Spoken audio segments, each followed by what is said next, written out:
Well, the Supreme Court is saying that the Biden administration can present arguments in a legal battle over the renewable fuel standard. The justices granted acting Solicitor Attorney General Elizabeth Prelogar's request for 15 minutes of argument time. The administration will argue alongside biofuels groups who oppose claims by small refiners that they should be exempt from RFS, the Renewable Fuel Standard. Joining us now is Emily Skor, CEO of Growth Energy. Emily, thank you for joining us. So we look ahead to this court date, Supreme Court date, April 27th on the RFS.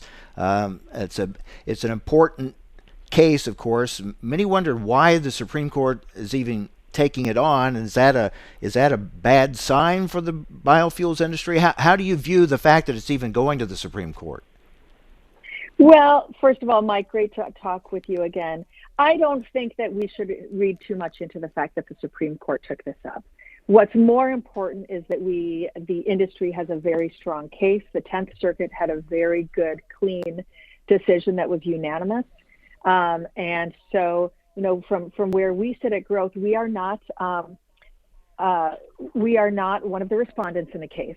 But we have filed an amicus brief, and that allows us to bring before the court not only our support of the premise that if you have an extension, you had to have gotten an exemption in the first place. But we also get to bring forward a few additional arguments that we think are important for the court to consider.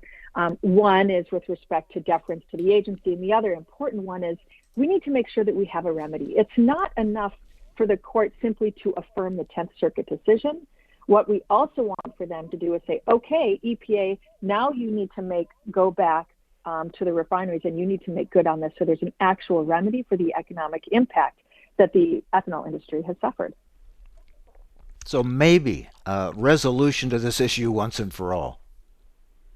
Yes, it would be. We're all looking for that June response. I will say, though, it's also important to keep in mind as well that there were three key components, three justifications that the 10th Circuit used in making the decision the way they did, and only one of them is being taken up by the Supreme Court.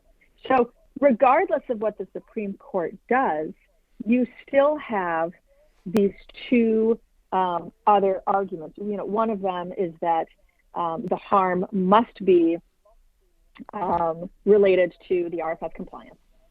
And the second is that, refiners are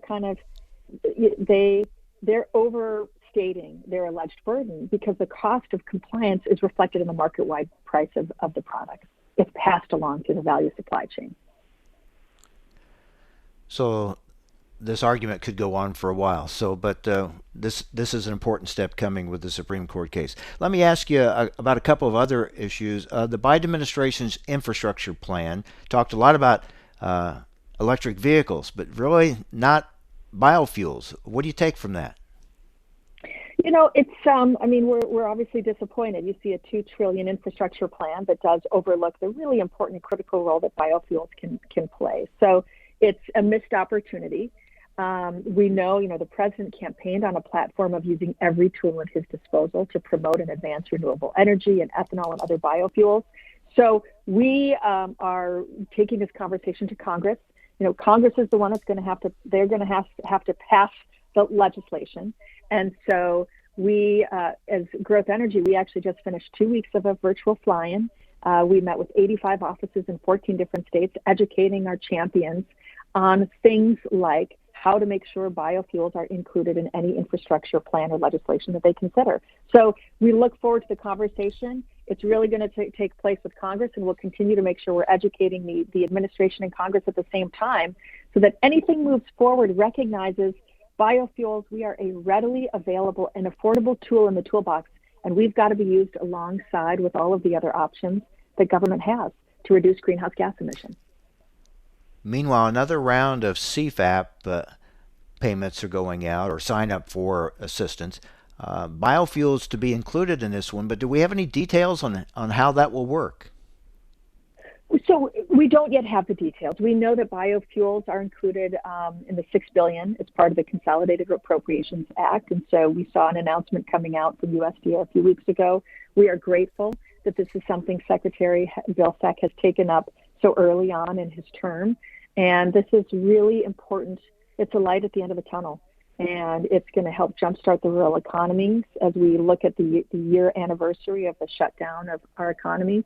So we will continue to dialogue with USDA as they figure out the details, but we're very appreciative to know that this is going to be coming. So your thoughts real quick, Emily, on looking ahead to 2021.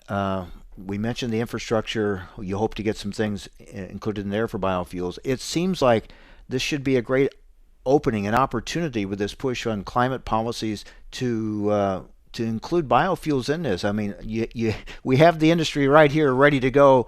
You don't have to wait on something to be developed. It's here now and ready to go. This should be a great opportunity. It is a great opportunity, and you're absolutely right. That's the message. And I'm very excited about the conversations that we're having, and a lot of this is educating the leadership and the leadership in town that ethanol is not just going to be the engine for the rural economy. It's a fantastic tool that you can use to reduce greenhouse gas emission in today's fleet, and you can do this affordably for every community across the country. So that is a critical part of all the conversations that we're having. I will say the fact, as I look forward to 2021, very good to see that this EPA has reversed its position on small refinery exemptions. So they are supporting the industry perspective before the Supreme Court. That is a strong signal that EPA will follow through on its commitments to uphold the integrity of the renewable fuel standard. All right, Emily, thanks a lot. We look forward to hopefully seeing some of these opportunities realized for ethanol and biofuels moving forward. Good to talk with you. Thank you so much. Thanks, Mike.